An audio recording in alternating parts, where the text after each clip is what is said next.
سمجھ نہیں ہوتا. یہ اور بات ہے کہ آدمی سادہ دل ہوتا ہے اور سامنے والے پر اعتماد کر لیتا ہے. اب اعتماد آپ توڑیں, کسی کا بھروسہ آپ توڑ دیں تو یہ آپ کی کمی ہے, سامنے والے کی بیوقوفی نہیں کہ وہ آپ کی ہوشیاری نہیں جان پایا.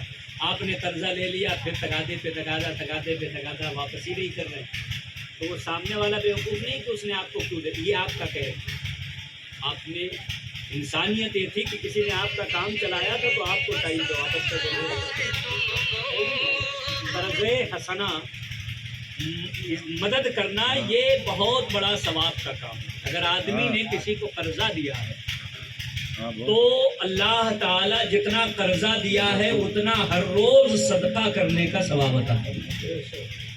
جبکہ نیت یہ ہو کہ ہم اپنے بھائی کی مدد کر رہے ہیں, یہ نیت ہو. یہ نہیں کہ ہم اس کو پیسہ دے دیں گے تو پھر اس سے بیگاری کرواتے رہیں گے, کہیں گے جاؤ ہمارے کھیت کا کون میڑ گوڑاؤ, اس کے ضرورت پہ کب. یہ لالچ نہ ہو, فائدہ نہ ہو, سود یہ کہلاتا ہے. ایسا معاوضہ جو بلا عوض ہو یہ سود کہلاتا ہے. اور اللہ نے سود کو حرام فرمایا. اللہ فرماتا ہے وَحَلَّ اللَّهُ الْبَيْعَ وَحَرَّمَ الرِّبَا, اللہ نے بیع کو حلال کیا ہے اور سود کو حرام کیا. تو سود ربا, اس میں یہ نہیں آیا کہ پیسے کے بدلے پیسہ ہی بڑھا کے لوگ, تو سود ہے. اس میں ہر قسم کی زیادتی اور منافع شامل ہے.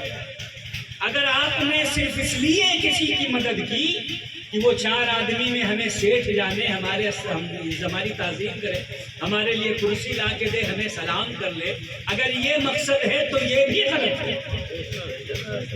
کسی قسم کے معاوضے سے آپ کا قرض پاک ہونا چاہیے.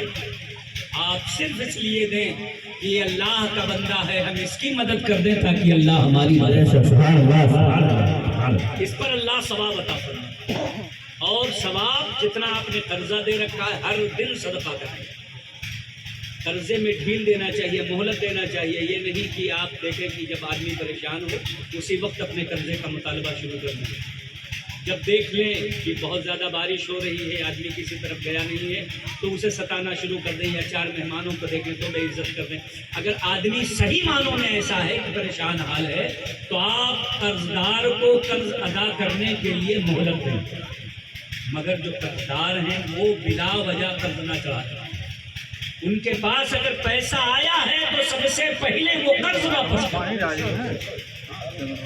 ڈالے نہ, حیلہ نہ بنائے. اس لیے کہ قرض ایک ایسی چیز ہے جو کسی حال میں معاف نہیں ہے. اگر آدمی مر گیا ہے اور اس کے ذمے قرضہ ہے تو جو اس نے مال چھوڑا ہے تمام ورثہ پہ لازم ہے کہ اس کے مال سے اس کا قرضہ ادا کرے. حد یہ ہے کہ جو راہ خدا میں اللہ کے لیے, دین کے لیے, رسول اللہ کے لیے لڑتے لڑتے شہید ہو جائے تو خون اس کا زمین پر گرے اس سے پہلے اسے دیدار الہی نصیب ہو جاتا ہے.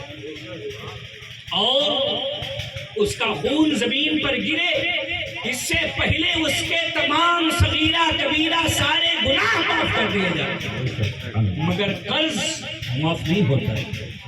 آدمی کو قرض ادا ہی کرنا ہے, اگرچہ وہ شہید ہو تب بھی قرضہ معاف نہیں. اس لیے کل کس نے دیکھا کب کس کی موت آ جائے. اچانک موتیں ان دنوں میں بہت زیادہ بے شمار ہو رہی ہیں. ہم نے ابھی حال ہی میں بہت ساری ایسی موتیں دیکھی کہ بالکل کوئی سوچ نہیں سکتا تھا, اور اچانک لوگ دنیا سے اچانک انہیں دنیا چھوڑ دینا پڑا.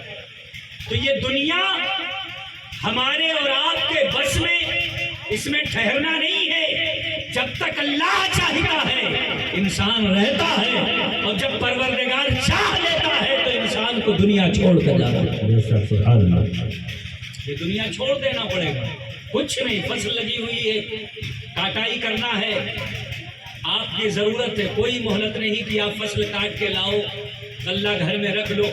آپ کے بیٹے کی شادی ہونے والی ہے, بیٹیاں شادی کرنے کے لائق ہیں. کوئی یہ آپ ضروری نہیں ہے اور یہ لازمی نہیں ہے کہ اتنی مہلت آپ کو دی جائے. ہم نے ابھی ایک حال ہی میں شادی دیکھی رسیا کے پاس. آپ نے سنا ہوگا رسیا کے قریب آپ رہتے ہیں,